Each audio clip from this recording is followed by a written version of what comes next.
சித்தர் பூமி.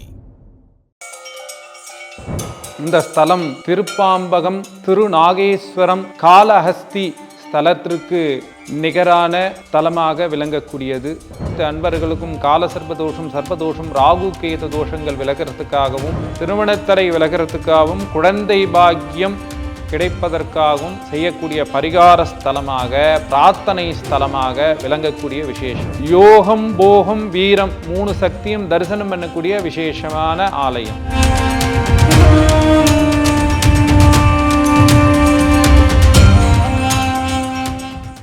ஹர நம பார்வதி பதயே அரஹர மகாதேவா. தென்னாடுடைய சிவனே போற்றி, எந்நாட்டவர்க்கும் இறைவா போற்றி போற்றி. ஏகம்பத்துரை எந்தாய் போற்றி, பாகம் பெண்ணுரு ஆனாய் போற்றி. அண்ணாமலையும் அண்ணா போற்றி, கண்ணார் அமுதக் கடலே போற்றி. காவாய் கனகத் திரளே போற்றி, கைலை மலையானே போற்றி போற்றி. எல்லாம் வல்ல அருள்மிகு நாகவள்ளி சமேத நாகேஸ்வர சுவாமி ஆலயம், சோளிங்கபுரம் நியரில் 108 திவ்ய தேசம் என்று சொல்லக்கூடிய ஷோலிங்கர் கடிகாசல சேத்திரம் என்று சொல்லக்கூடிய யோக நரசிம்ம சுவாமி ஆலயத்தின் 7 கிலோமீட்டர் தூரத்தில் அமைந்துள்ள நாகவள்ளி நாகேஸ்வர சுவாமி ஆலயம். இந்த ஆலயத்தில் அர்ச்சகராக பணிபுரியும் மா கணேஷ் குருக்கள். இந்த ஆலயத்தினுடைய சிறப்பு நாகதோஷம், காலசர்பதோஷம், சர்பதோஷங்கள் விலகக்கூடிய விசேஷமான ஸ்தலம். சுவாமி பேர் நாகேஸ்வரர், அம்பாள் நாகவள்ளி. இரு மூர்த்திகளும் சுயம்பு மூர்த்தியாக விளங்கக்கூடிய விசேஷமான ஸ்தலம். கிருதயுகம், திரேதாயுகம், துவாபரயுகம், கலியுகம் 4 யுகத்திற்கும் சர்ப ராஜர்கள் பூஜை பண்ண விசேஷமான ஸ்தலம்.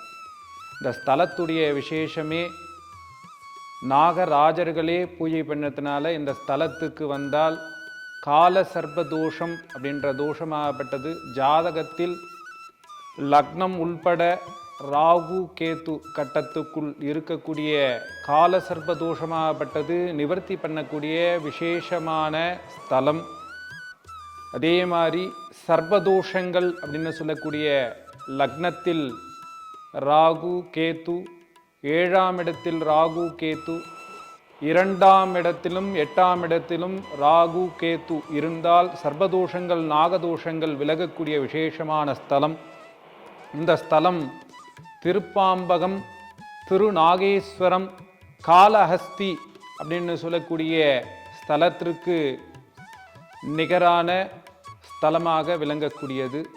இந்த ஸ்தலம் நாகப்பூண்டி அப்படின்ற கிராமத்தில் எழுந்தருளி அருள்பாலித்து வரக்கூடிய அருள்மிகு நாகவள்ளி சமேத நாகேஸ்வர சுவாமி ஆலயத்தில் முதல் யுகம்னு சொல்லக்கூடிய கிருத யுகத்தில் காலகண்டன் ஆதிசேஷன் சிவபெருமானுடைய கழுத்தில் உள்ள நாகமும் பெருமாளுடைய படுக்கை அறையாக இருக்கக்கூடிய நாகமும் பூஜித்த ஸ்தலமாக விளங்குது கிருதயுகம்ன்ற முதல் யுகத்தில். இந்த காரணம் என்று சொல்லக்கூடியது அனைத்து தேவர்களும் ரிஷிகளும் ஞானிகளும் சித்தர்களும் சிவபெருமான் வழிபாடு செய்வதற்காக கைலாயத்தில் தரிசனம் பண்ணின்றிருக்கும் போது அந்த சமயத்தில் கருடாழ்வாரை பார்த்து ஆதிசேஷனும் காலகண்டனும் கேலி பண்ணதாக ஐதீகம்.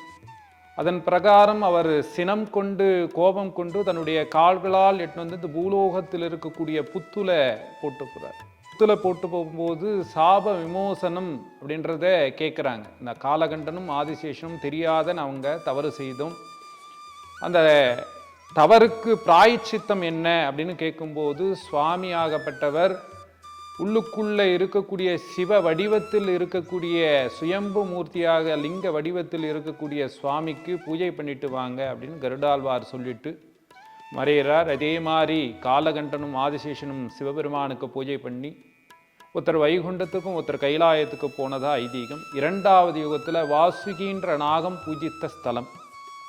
இந்த அம்பாள் பூஜை பண்ணது எதற்காக அப்படின்னா, பார்க்கடலை கடையும் போது மேருமலையை மத்தாகவும் வாசுகின்ற நாக தேவதையை கயிறாகவும் தேவர்களும் அசுரர்களும் உபயோகப்படுத்தினாங்க. அப்போ உபயோகப்படுத்தும் போது அமிர்தம் விஷத்துக்காக அந்த பயன்படுத்தினாங்க. அப்போ பயன்படுத்தும் போது அம்பாளுக்கு காயம் ஆகப்பட்டது பற்று காயம் ஆறாத சமயத்தில் அம்பாலாகப்பட்டவள் சக்தி இழந்து காயங்கள் மறையாத சமயத்தில் இருக்கும்போது அந்த வழியாக நாரத முனிவர் வந்து, அம்மா நீங்கள் இங்கே இருக்கீங்களே, உங்களுக்கு இங்கே இருக்கக்கூடிய சக்தி இங்கிருந்து நாகலோகத்துக்கு போகக்கூடிய சக்தி ஏன் போச்சு அப்படின்னு கேட்கும்போது, இந்த மாதிரி அடுத்து எனக்கு என்னுடைய காயங்கள் மறைந்து சக்தி கிடைச்சா மட்டும்தான் இங்கிருந்து நாகலோகத்திற்கு என்னால் செல்ல முடியும் அப்படின்னு சொல்கிறாங்க. அப்போது நாரத முனிவர் அதற்கு பிராயச்சம் சொல்கிறார்.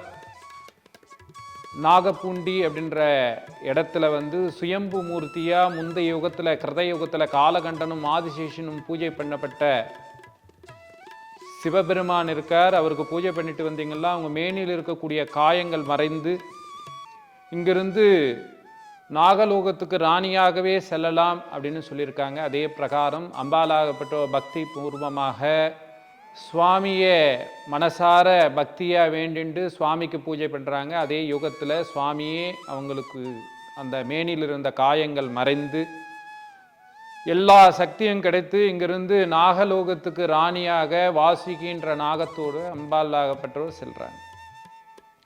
மூன்றாவது யுகம் திரேதா யுகம்னு சொல்லக்கூடிய மூன்றாவது யுகத்தில் 8 நாகங்கள் பூஜை பண்ண விசேஷமான ஸ்தலம்.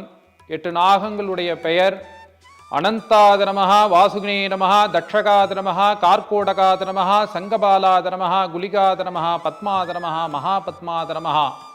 இந்த 8 நாகங்கள் சிவபெருமானை நோக்கி பூஜை பண்ணி சிவபெருமானுடைய ஸ்தலத்தில் இருந்து சிவபெருமான் மேனிலேயே இருக்கக்கூடிய பாக்கியங்கள் பெற்றிருக்காங்க மூன்றாவது யுகத்தில்.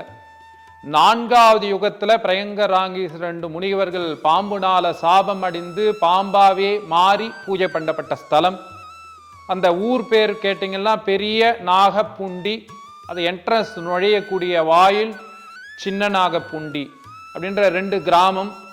அங்கே பெரிய நாகம் ஆகப்பட்டது அதே ஊரில் இருந்தும், சின்ன நாகம் ஆகப்பட்டது பக்கத்து ஊர் கிராமத்தில் இருந்தும் காலை மாலை பூஜை பண்ணிட்டு வரும்போது சித்திரை மாதம் வளர்ப்பறை அஷ்டமி திங்கட்கிழமையில் சுவாமியாகப்பட்டவர் பூஜை பண்ணும்போது அவங்க பூஜை பண்ணிட்டு வராங்க. திங்கட்கிழமை ராவு காலத்தில் அஷ்டமி நவமி காலத்தில் சித்திரை மாதத்தில் வளர்ப்பறை வரக்கூடிய அஷ்டமி நவமி காலத்தில் சிவபெருமானுக்கு மனம் மகிழ்ந்து அவருக்கு எல்லா விதமான சகல சம்பத்தும் கொடுத்த விசேஷமான ஸ்தலம். இந்த ஸ்தலத்தில் 4 யுகங்களா சர்பராஜர்களே பூஜை பண்ணதுனால இங்கே வந்த கால சர்ப தோஷ நிவர்த்தி ஸ்தலம். ராகு கேத்து சர்பதோஷங்கள் விலகக்கூடிய விசேஷமான ஸ்தலம். இந்த ஸ்தலத்தில் வந்தால் திருமணத்தடை குழந்தை பாக்கியம் அருளக்கூடிய விசேஷமான சுவாமி. திங்கட்கிழமை ராவு காலத்தில் 7:30 to 9 நேரத்தில் ராவுகால பூஜையாகப்பட்டது சிறந்த முறையில் செய்யப்பட்டு அனைத்து அன்பர்களுக்கும் கால சர்பதோஷம் சர்பதோஷம் ராகு கேது தோஷங்கள் விலகிறதுக்காகவும் திருமணத்தடை விலகிறதுக்காகவும் குழந்தை பாக்கியம் கிடைப்பதற்காகவும் செய்யக்கூடிய பரிகார ஸ்தலமாக பிரார்த்தனை ஸ்தலமாக விளங்கக்கூடிய விசேஷமான ஸ்தலம். இந்த ஆலய நிர்மாணம் அப்படின்னு சொல்லக்கூடியது, இந்த ஆலயத்தை எப்போ கட்டினாங்க அப்படின்னா 750 வருஷத்துக்கு முன்னே கிருஷ்ணதேவராயர் அப்படின்ற ராஜா மூல்யமாக இந்த ஆலயம் நிர்மாணம் பண்ணப்பட்டு, இந்த ஆலயத்துடைய சிறப்பு அப்படின்னு சொல்லக்கூடியது சுவாமி எப்படி கிழக்கு நோக்கி இருக்காரோ அதே மாதிரி அம்பாலும் கிழக்கு நோக்கி இருக்கக்கூடியது. அதே மாதிரி சுவாமி நாகேஸ்வரர், அம்பாள் பேர் நாகவல்லி, ஊர் பேர் நாகப்பூண்டி. 3மே நாகத்தினால் அமையக்கூடியது ஒரு சிறப்பு. இந்த ஆலயத்தில் ஒரு சிறப்பு என்னன்னா 3மே நாகத்தினாலே வரத்தினால ஒரு சிறப்பு இருக்கு. அதே மாதிரி இந்த ஆலயத்தில் யோகம் போகம் வீரம் 3 சக்தியும் தரிசனம் பண்ணக்கூடிய விசேஷமான ஆலயம். சிவபெருமான் கீழ் இருக்கக்கூடிய சக்தி யோக சக்தி, ஓம் நமச்சிவாயா அப்படின்ற பாராயணம் பண்ணக்கூடிய சக்தி, நல்ல ஞானங்கள் நல்ல விதமான புத்தி கொடுக்கக்கூடிய அம்பாள். சிவபெருமான் பக்கத்திலேயே வைக்கக்கூடிய சக்தி போக சக்தி. அந்த அம்பாளுடைய அருள்னால அருள் இல்லாருக்கு அவ்வுலகம் இல்லை, பொருள் இல்லாருக்கு இவ்வுலகம் இல்லைன்னு சொல்ல மாதிரி அருளாகப்பட்டது கிடைக்கிறதும் பொருளாகப்பட்டது கிடைக்கிறதுக்கூடிய நல்ல செல்வங்கள் கொடுக்கக்கூடிய விசேஷமான அம்பாள், போகசக்தியாக விளங்கக்கூடிய அம்பாளுடைய அருளாகப்பட்டது சிவபெருமான் பக்கத்திலேயே இருக்கக்கூடிய சக்தி. சிவபெருமான் எப்படி கிழக்கு நோக்கி தனியாக சன்னதியா இருக்காரோ அதே மாதிரி அம்பாள் தனி சன்னதி கருவறையில் இருந்து வீரசக்தியாக மனுஷனுக்கு தேவையான 16 செல்வங்களையும் அருள்பாலிக்கக்கூடிய விசேஷமான ஸ்தலமாக விளங்கக்கூடியதுதான் இந்த நாகவள்ளி சமேத நாகேஸ்வர சுவாமி ஆலயம். இந்த ஆலயத்தினுடைய சிறப்பு காலசர்பதோஷம், சர்பதோஷங்கள், ராகு கேது தோஷங்கள் நிவர்த்தி ஸ்தலம், குழந்தை பாக்கியமும் மற்றும் திருமணத்தடை விலகக்கூடிய விசேஷமான ஸ்தலம். ஆருத்ரா அப்படின்ற தரிசனமாகப்பட்டது விசேஷமான கடவுளுக்கு பிடித்தமான நட்சத்திரம். அதுவும் தனுர் மாசம்னு சொல்லக்கூடிய மார்கழி மாசத்தில் வரக்கூடிய விசேஷமான ஆருத்ரா நட்சத்திரம், திருவாதிரை அப்படின்னு சொல்லக்கூடிய விசேஷமான நட்சத்திரம். அன்றைய தினத்தில் சிவபெருமான் பஞ்சசபை அப்படின்னு சொல்லக்கூடிய பஞ்சசபையாகப்பட்டது.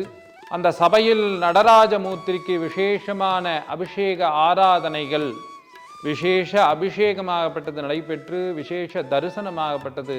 இந்த ஆருத்ரா அப்படின்னு சொல்லக்கூடியது சிவபெருமான் கிட்ட எல்லா விதமான பலன்களும் பெறக்கூடிய விசேஷமான நாளாகப்பட்டது. திருவாதிரை களி அப்படின்னு சொல்லக்கூடிய மகா நிவேத்தியம் சுவாமிக்கு, கடவுளுக்கு திருவாதிரை களியாகப்பட்டது படைக்கப்பட்டு ஒரு வாயாவது அது வாங்கி உண்ணணும் அப்படின்றது பழமொழியில் சொல்லியிருக்காங்க. அந்த திருவாதிரை நட்சத்திரம் அன்னைக்கு சிவபெருமான் ஆலயத்திற்கு நடராஜ பெருமானை தரிசனம் பண்ணுறது ரொம்ப ரொம்ப விசேஷமான பலன்கள் கொடுக்கக்கூடியது. அதுலேயும் முக்கியமாக அரக்கோணத்தில் பக்கத்தில் நியர்பை நமக்கு ரொம்ப அருகாமையில் இருக்கக்கூடிய அரக்கோணம் பக்கத்தில் உள்ள திரு ஆலங்காடு அப்படின்னு சொல்லக்கூடிய காரைக்கால் அம்மையாருக்கு முக்தி கொடுத்த விசேஷமான ஸ்தலம். ரத்ன சபாபதி அப்படின்னு சொல்லக்கூடிய ரத்ன சபையில் சுவாமிக்கு விசேஷ அபிஷேக ஆராதனையாகப்பட்டது நடைபெறக்கூடிய விசேஷமான ஸ்தலம். சுவாமி முதல் அனுக்கிரக தரிசனமாகப்பட்டது பட்சி ராஜனுக்கு கொடுக்கக்கூடிய விசேஷமான காட்சி. அந்த காட்சியாகப்பட்டது நம்ம பார்த்தோம்னா அனுக்கிரக தரிசனம். அதோடைய பேரே அனுக்கிரக தரிசனம். பட்சி ராஜருக்கு அனுக்கிரக தரிசனமாகப்பட்டது கொடுக்கிறார். அதனால அனைத்து அன்பர்களும் இவ்வாண்டு வரக்கூடிய ஆருத்ரா அபிஷேக தரிசனத்தை கண்டு கழிக்குமாறு அனைத்து அன்பர்களும் கேட்டுக்கொள்கின்றேன். இதுவரையும் வாய்ப்பு கொடுத்த அனைத்து நல்லுள்ளங்களுக்கும் என்னுடைய சார்பில் நன்றியை தெரிவித்துக் கொள்கின்றேன். நன்றி, நமஸ்காரம்.